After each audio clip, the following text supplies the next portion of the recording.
आजचा दिवस ना मला खूप आळस येत होता आणि मला सर्दी पण खूप झालेली. मी आज मेथीची भाजी बनवत होती डब्याला आणि ना सगळं जेवण वगैरे करून घरी गेली. ही आहे ना वर बसलेली आणि मम्मीला खाली उतरायला सांगत होती. मग तिला टीव्हीवर कार्टून लावून दिलं तर ही बघा दुसरीकडेच काय ना काहीतरी शोधते आणि तिचं एका साईडला जेवण थंड केलं, पण ती काय कार्टून बघायला मागत नाही, दुसरंच काहीतरी करत होती आणि जेवण माझ्याशी भांडते बघा कशी आहे. काय बोलायचंय, काय बोलायचंय, आवाज व्हायचा, आवाज बघा. काय बोलायचंय, काय झालं बरं, कशाला ओरडते.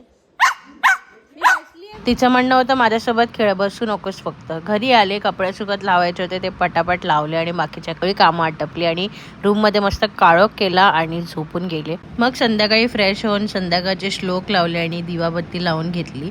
तुळशीजवळ एक दिवा लावला आणि एक दिवा दरवाजाच्या बाहेर आणि देवापुढे. छान पूजा केली आणि वॉकला गेलो आणि ह्याच्यामुळे ना रोज मला लेट होतं वॉक करायला, काळोख होतं, सनसेट बघायला भेटत नाही. असोच चंद्र तरी बघायला भेटला आणि मग घरी आलो. ही झोपली होती. ओके बाय, आतासाठी एवढंच, भेटूया नवीन व्हिडिओमध्ये.